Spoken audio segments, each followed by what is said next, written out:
السلام علیکم همدیاران عزیز اعضای گروه انگور باغ. امروز 11 فوریه سال 2024 می باشد و ما بسم الله گفته سر کردیم به شیناندن و آباد نمودن پیستزور. در دست من نهال پیسته رو میبینید. مای دهک است، کم ترک ریشه دارد. اینجا پیوندی هست. من کلونکه پیوندش ما کلونکه رو میبریم.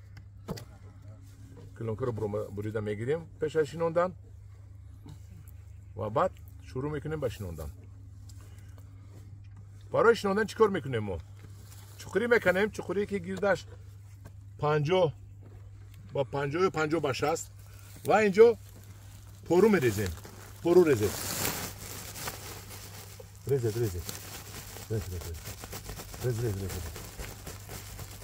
بس یک نیم سطیل بونیم پرو ریختیم. شما چخوری یک کلانتر کنید و یک سطیل ریزید و بهتر. پوری ما رو ببینید ریزونک است. پوری کهنه است. پرو 2 ساله شده است. دید و بعد پرو رو با زمین زده آمیخته میکنیم. ما پرو رو آمیخته کردیم. تخمینا 50 با 50 شد. تخمینا 50 با 50 شد و پیسته رو در مرکز همینجا میمونیم و باز با خاکی که پیسته رو میشونیم پرو میریزیم. پرو رو ریزیم. پرو ریزیم. خاک رو آمیخته کنیم.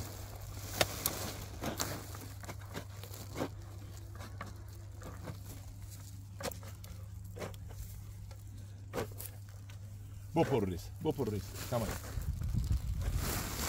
پورا تخمین 50 با 50 میکنیم. پوری ما میگویم پوری کونه هست و بعد من که پیسته رو در موبایل میمونیم و خاک رو در گردش میریزیم. پورو دورش رو بیار.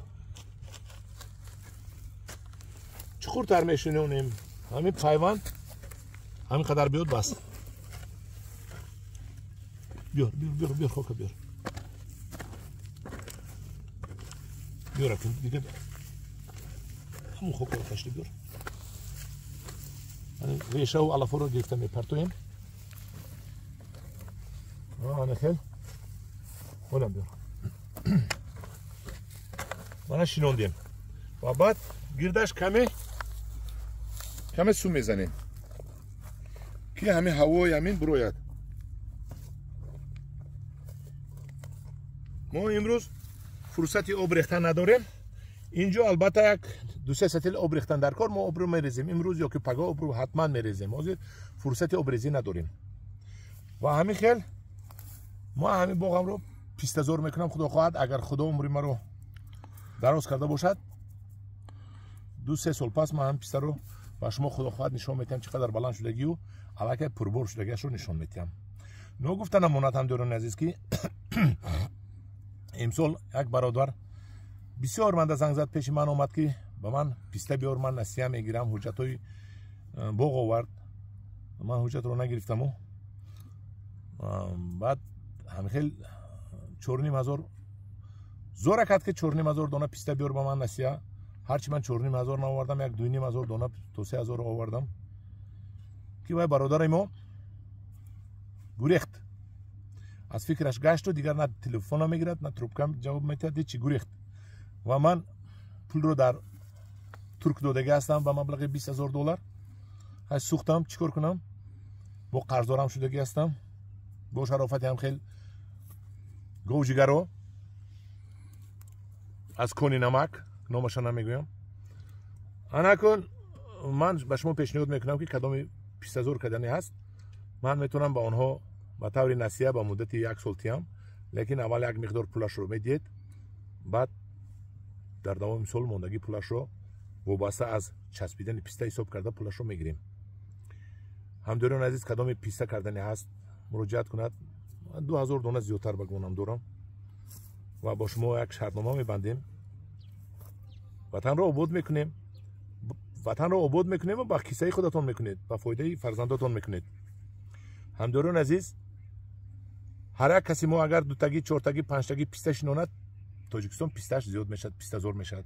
من خودم ممکن یک 200 تا شینونم. زمین ندارم و خیلی زیاد شینونم. یک 200 تا زیادتر میشینونم. البته همداران عزیز التماس شینونید آباد کنید. در خانه میشود. در زمین نزد حولگی میشود. فقط گردش رو آبی کول نمیموند، به دسته آب میموند. چخیل دیگر درخت ها آب میخورن، این هم همون کل درخت آب میخورد. اگر گردش را کول کنید بعد خشک میشود. در دشت میشود، در نزد خاولی میشود، در زمین ها، در دلخو زمین تا بلندی 1400 متر از سطح بحر بلندی پیسته میشود.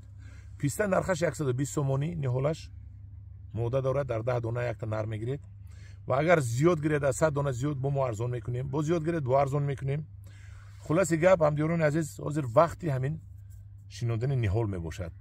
فرصت رو از دست ندید. در پناه خدا باشید، با گروه انگور و باغ باشید.